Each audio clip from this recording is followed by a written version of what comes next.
You are altogether beautiful, my darling, and there is no blemish in you. This is the bridegroom speaking to the bride. This is God speaking to you. This is Jesus Christ speaking to His church. Look at how He looks at you. I know so often that when we preach, particularly in the places where I have to preach, where the great majority of the churches that I preach in, the great majority of the people that are there, I would say more than 75% are unregenerated and do not know God.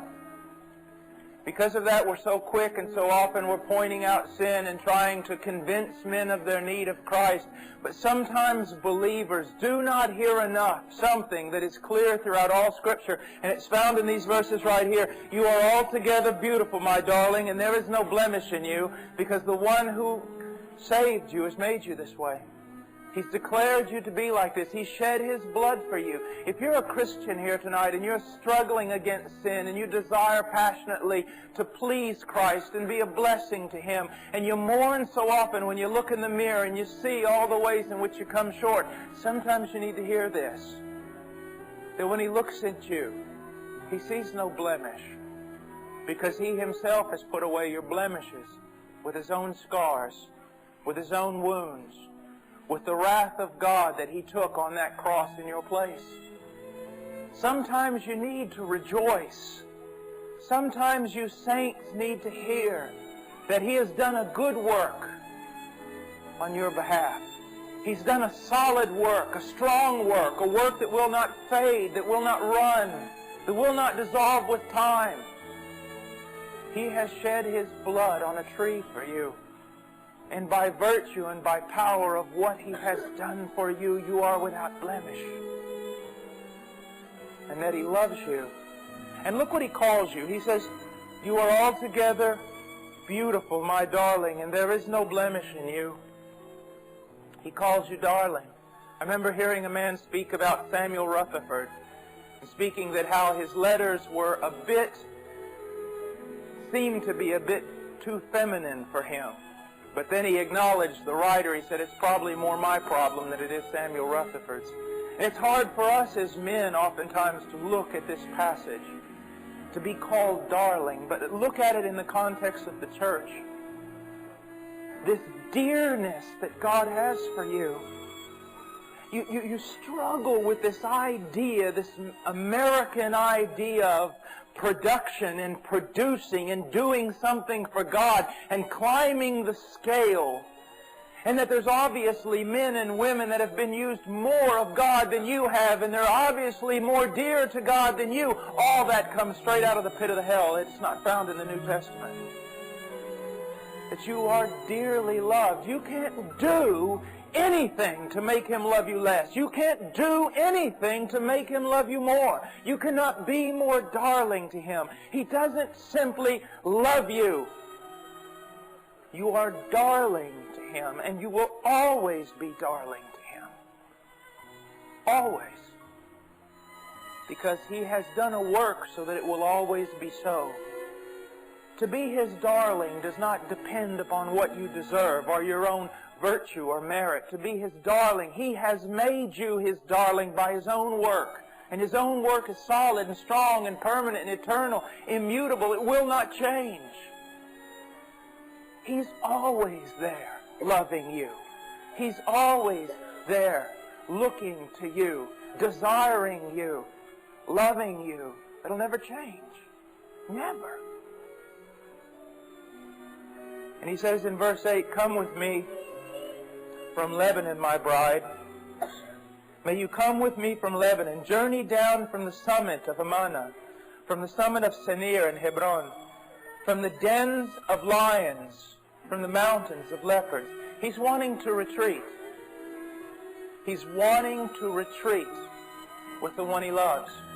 It is not marching onward into war with Christ so much. It is retreating with Christ to solitary places. It is hiding with Christ under the shadow of His wing. It's communing with Christ. So much busyness, so much doing, so many things, so much noise. even in our praying. You young Christians, your mouth is going before your knee even hits the floor.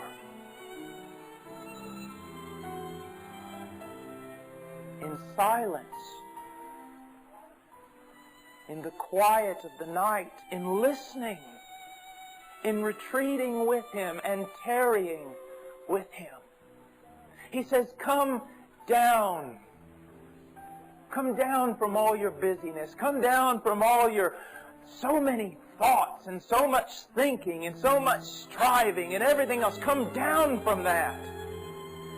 Be like the psalmist said, who said that he didn't really preoccupy himself or get involved with so many great things, but that he walked by God and with God like a weaned child.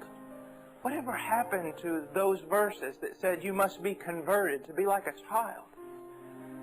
To play, to share, to experience, to be there with Him. Real love for God is demonstrated not in advancing in power, but in retreating in communion. To be with Him. Just to be with Him, and that is enough. The man, the woman who will set their one goal to commune with God and to be with Him, everything else will fall in place. Absolutely everything else will fall in place. Come back to Him. Notice He's saying come down. He's not saying come up. Our bridegroom is meek and He's lowly. His bride is to be meek and lowly. And her beauty is found in her quiet submission and her lowliness. He said, take my yoke upon you. To meet with Jesus, you come down. You come down. You settle down.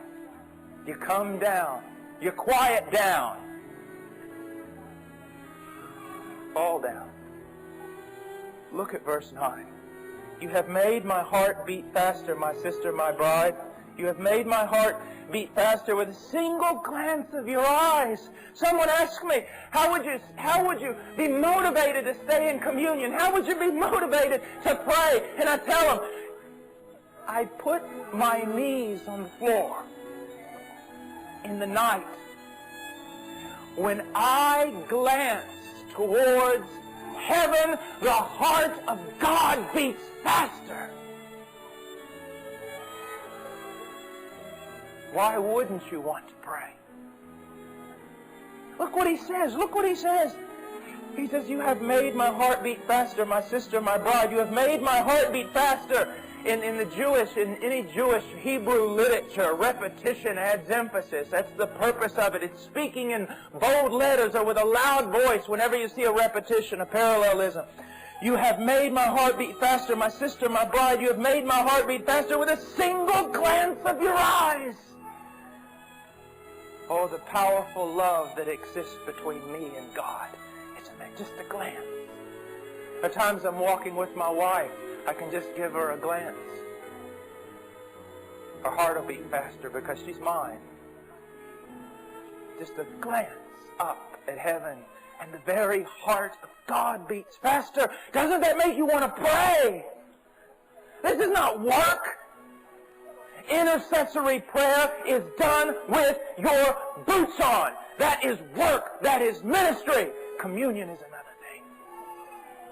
Communion is another thing. Being in that Word, not just to grab a hold of these great truths of theology that sometimes can wrestle your brain into a donut. No! Not just intercessory prayer when you're pleading out to God for someone and your flesh doesn't want to be there. That's not it. There is also communion. Walking, breathing God, laughing, joy with God. Oh, such a motivation to pray. To the wind with getting answers. That's a very real thing. It's to know that with one glance there is someone in heaven. There is the one in heaven whose heart beats faster. When you bow your knee to pray and you look up to heaven, it's an amazing thing.